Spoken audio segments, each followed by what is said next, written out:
ओम शांति।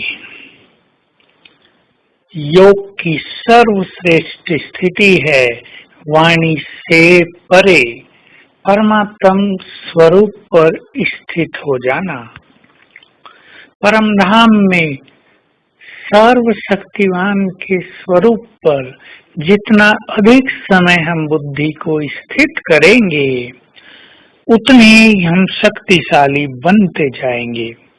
यही स्थिति विश्व कल्याण के निमित्त बनती है।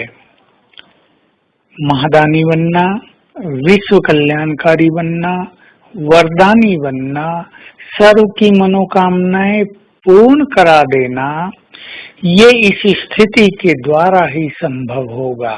वाणी से परे। वाणी में तो सभी रहते हैं और वाणी में रहने का आनंद भी सहज मिलता है, लेकिन वाणी से परे रहना, परम धाम में बुद्धि को स्थिर रखना, यही सर्वश्रेष्ठ स्थिति है। इसके लिए हमें बार बार अशरीरी होने का अभ्यास करना होगा और अपनी वाणी को भी नियंत्रित संयमित करना होगा। जो मनुष्य अपनी वाणी को ही कंट्रोल न कर सके वो भला विश्व को क्या कंट्रोल करेगा। तो हमें वाणी से परे की स्थिति में चलना है। दूसरी बात, इसमें बहुत अभ्यास की भी जरूरत है। बार बार अभ्यास करने से कोई भी कठिन चीज सरल हो जाती है। हम बार बार परम धाम में शिव बाबा के उस तेजस्वी महाज्योति स्वरूप को निहारा करें। बिल्कुल क्लियर वो हमें दिखाई दे, जिसे और कुछ भी हमें दिख नहीं रहा है। साथ साथ अंतर्मुखी रहना।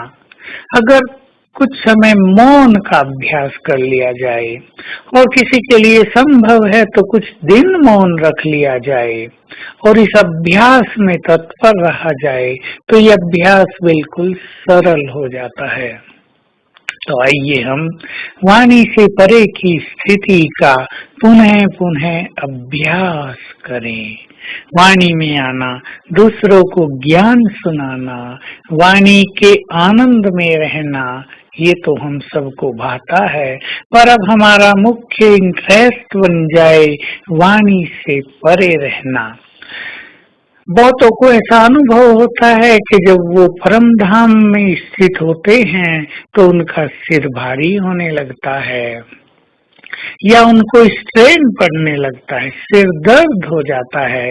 इसका कारण है जो बहुत व्यर्थ में रहे हैं, उनकी ब्रेन की शक्तियां काफी नष्ट हो चुकी हैं। अब वो एकाग्र होने नहीं देती, क्योंकि एकाग्र होने में भी ब्रेन को शक्तियां चाहिए। अगर ब्रेन बहुत निर्बल है तो एकाग्रता वो ज्यादा समय नहीं कर पाएगा। इसलिए मनोवैज्ञानिकों ने आधुनिक मनुष्यों पर सर्वे करके ये कहा कि कोई भी मनुष्य 10 मिनट से ज्यादा एकाग्र नहीं हो सकता, परंतु श्रेष्ठ योगी जो बहुत पवित्र हैं वो लंबा काल भी एकाग्र हो सकते हैं, क्योंकि उनकी बुद्धि पवित्रता के कारण काफी कैपेबल, काफी एनर्जेटिक, काफी स्ट्रॉन्ग हो गई होती है। तो हम अपनी प्योरिटी को भी बहुत बढ़ाएं ताकि हम वाणी से परे रह सकें, क्योंकि वो धाम संपूर्ण पवित्र धाम है।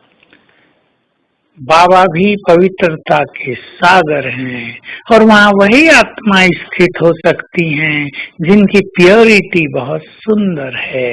हम प्योरिटी पर तो चर्चा करते ही आते हैं, लेकिन ध्यान दें बहुत ज्यादा व्यर्थ संकल्पों में भी हमारी प्योरिटी की शक्ति नष्ट न हो रही हो। साधारण संकल्प भी हमारी स्पिरिचुअल एनर्जी को कमजोर न कर रहे हों। तो आज सारा दिन बार बार एक ही अभ्यास करेंगे। ये देह अलग, मैं आत्मा अलग।